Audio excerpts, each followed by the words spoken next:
Hey guys, come along with me. We're gonna make a fishing spear.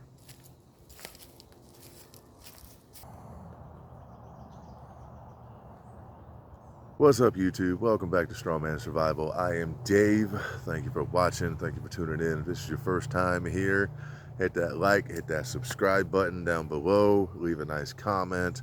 Anything to help, the YouTube algorithm get my videos pushed a bit more. And you never know, you might see me on a future season of Alone, which would be really cool and really awesome. So thanks and appreciation ahead of time, and let's get into the video. So I'm going to be showing y'all how to make a fishing spear. Okay, now on the back side of my property here, I have a bit of a wooded section, and on the very back side there just so happens to be a bamboo patch. Now whether that's somebody planted that or that's been there, no idea, but it's been there for a while because some of these things are well over 30 feet tall. So I got to thinking, growing up as a kid, I made cane poles and whatnot. I headed down towards the creek into the pond with my friends and stuff and did a little fishing. So figured, why not take a little bit of this, and instead of making a cane pole, I'll make a little fishing spear. So let's go ahead and get on into that. All right, so I've kind of, jumped ahead in the process here. I went back there and I cut myself a stick down there. You see the end, chop, it's been cut down. All right, I was going to take the camera back there with me, but it is thick back there, and this thing is pretty damn long, so I had to snake it through all of the little different trees and bushes and stuff just to get it back here over my fence. This thing is, where y'all at? There y'all are. Stop jumping to the side on me. So this thing is about 30 feet long, but we're not going to need all of that. At its thickest down here, it seems to be pretty consistent for about 6 to 8 feet here. We're looking about an inchish in diameter. I got pretty decent sized hands, so you can see how thick that is down there. Now, I'm sure somebody might ask, but I have no idea what species of bamboo this is. I am sure there are many different types of bamboo out there, but I could not tell you what this is. This is the bamboo that is in the backside of my woods. Okay, but that is what we are going to use. Now, I have taken down a green piece so that, it is not too dry and not already hardened and everything. So, yeah. So I'm going to be using bamboo. I didn't really explain that part. I don't think I did, but I'm going to be using bamboo because A, it's there. B, it's light, and C, it's sharp. Okay, there are videos out there that you can take bamboo, and you've seen people fillet fish with them. Okay, or at least I have, which is pretty cool. So you can get real sharp edges on this stuff. So be careful when messing with it. So it's going to be great. So when we make the points of our spear, they're going to be sharp. As I stated before, maybe if I'm repeating myself, I am sorry. So this thing is about 30 feet long, and we don't need it about 30 feet long. We need it to be somewhere between, I'd say, 6 to 7 foot, but I don't know how you want it, okay? So that, you have the length and the reach, and so on and so forth. So what you're going to want to do is you're going to want to take your bamboo or whatever you have. You don't have to use bamboo. You can use any branch, a sapling, whatever, okay? But you're going to want to look at it and find yourself the straightest point on there. Now, bamboo does grow as straight as it can, but it does bend here and there. All right, so if you don't have the straightest piece, that's okay. You can still, just like any other wood, you can steam it, you can let it soak in water in the area that you want to bend, and then you can get it to straighten back out. All right, actually people back in the day, they used to take their bamboo when making cane poles and stuff like that. They would take them and soak them in water and then tie like a string or a piece of rope to one end, and then to the other end they would do the same thing, but then they would take it and tie it up in the air to a branch or whatever, and then the other end that was hanging, they'd tie a rock to that or something that has some weight to pull on it, and then it would pull that piece of cane straight, the bamboo. All right, so you can have to do that, you can do that as well. So yeah, so we are going to find the straightest point possible, which I see where I need to cut, and we are going to make a cut. All right, stand by. All right, so first cut made. We don't need this, but I'll probably find a use for this for later, so we'll put it to the side. So there's that, and again, I have kind of measured out my straightest point that I want to, and now we just need our length before we get started anywhere else. So as I said, we're looking about 6 foot, 7 foot if you want, somewhere in there, just so you can have the length to be able to jab with your spear at your fish, and the length so that if you feel like throwing it, you can throw it too. I mean, it's a spear, why not? So I do not consider myself a small man. I am somewhere between 6'1" and 6'3". That is depending on 7-Eleven or DMV, which one I am at, and who's measuring me that day. So I am, decently tall, I would say.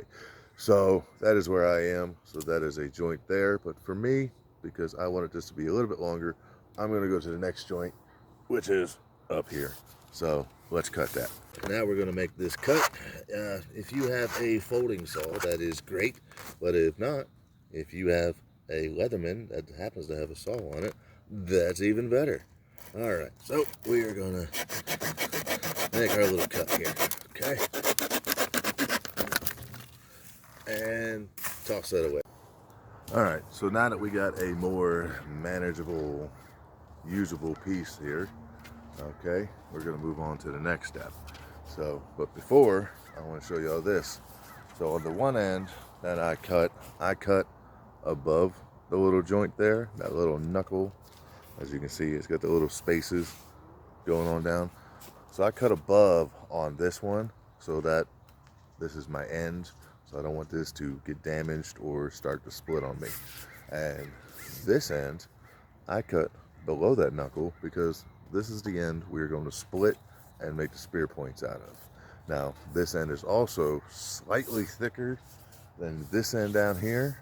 So there's going to be just a tad bit more material that we're going to use, that we can sharpen the ends with. All right, so let's split the end of this. All right, so for splitting the end of this, you're going to need some form of cutting tool. Now, whether that be your, sorry, a gnat went up my nose there. Get a little itchy. Sorry. Whew. Yeah, damn nature. What can you do about it, right? So you're going to need some form of cutting tool, like I had said. Would that be your multi-tool, if you have a pocket knife, or you have yourself a fixed blade. So for this, I'm going to be using my trusty K-Bar Becker Companion, or the BK2, as some people call it. Or not what they call it, it's its name. That's his name. It is the Becker BK2. All right, so this is not like splitting, firewood or anything like that, where you can put it down and you can just baton on it. This is a 7-foot pole, and it's going to be a little bit awkward. So you're going to need to be careful with this, okay? Okay. So I knew there'd be a use for this. This is the piece that I cut off. This is not going to be only use for this. I'll do something else with this later, but this is now going to be my baton. So we're going to need to get this wedged up somehow. Okay, so hopefully I still stay on camera here. So I'm going to get this wedged up like so, and I'm going to get the knife started here somewhere close to center, okay, as center as possible, and we're going to give this thing a few taps, okay.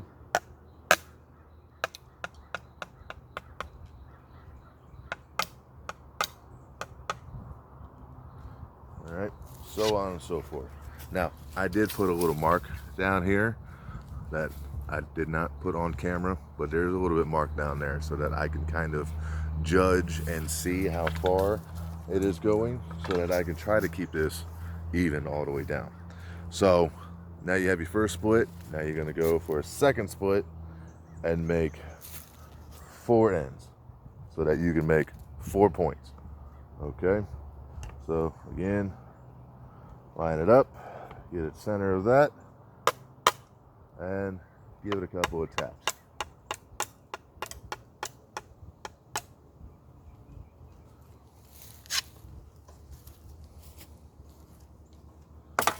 And then we put that to the side for later use. Now that is also a cool thing about the Becker BK2, the companion, the Campanion, I think. I think that's what it says on the website there, is that this thing is thick. So when it comes to batoning or splitting or anything, it does the job. Okay, so we've got it split. We've got it down near our mark here, but I do not want it to split anymore. So what we are going to do is we are going to support this here a little bit. Okay, and to do that, hold on, we have the handy dandy paracord. Okay, nothing special. All right, nothing crazy. It's not $30 paracord. It's not Survivor cord or this crap or that crap that's got an extra strand in it for doing this and everything else. All right, this is just cheap old basic ass, excuse my language, but it is just cheap basic $5 Walmart paracord. Okay, which is great for doing projects and everything else. So all right, back to it. So my son had came out and had that question to ask, so pause the video, but we are back. Okay, so again, the paracord. Okay, so now I have taken the inner strands out, because right now all I want is the outer sock, the outer jacket, whatever you want to call it. Okay, and then we can use these for later for another step. All right, so we'll set that to the side. And what I want to do with this is I am going to open the splits a little bit carefully, because I do not want these cracks to keep on going. Okay, and then I am going to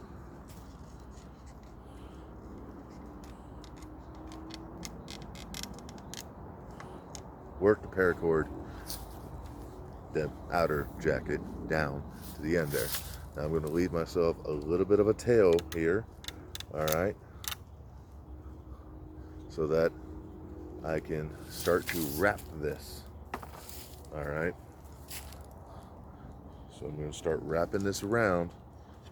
I'm going to wrap along that tail right there.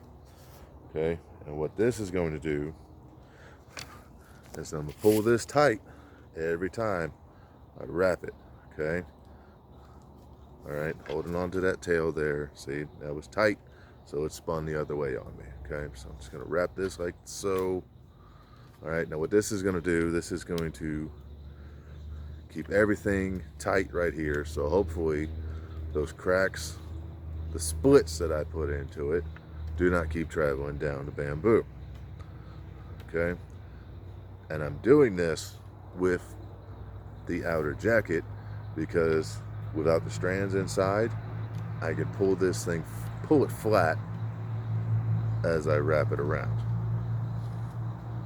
Okay, when we're done doing that, it should look something similar to this here. Okay, if you have a lighter in your pocket or a flame source, you just burn the two ends together.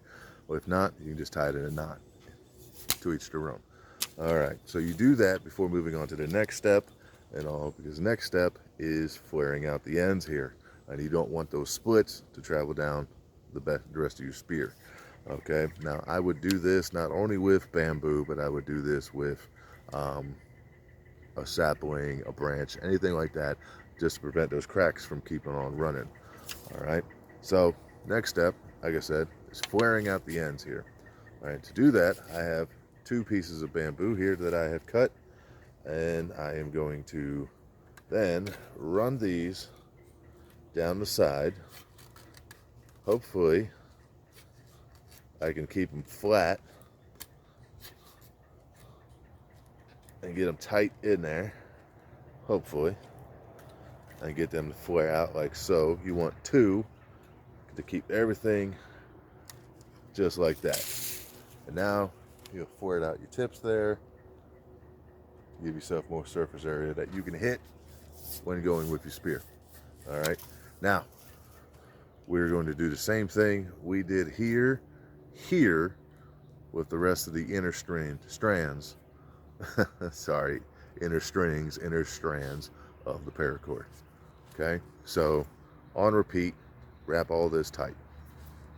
Now once you got everything all wrapped up tight, bundled up and ready to go, next and final step is just to sharpen your tips. And then once you do that, you've got a ready to go fishing spear. So I hope y'all liked this video. Hope y'all found it helpful. If you did, let me know down below. Again, as I said in the beginning, please like, share, follow, subscribe. I am Dave with Strongman Survival, and I'll see you in the next one.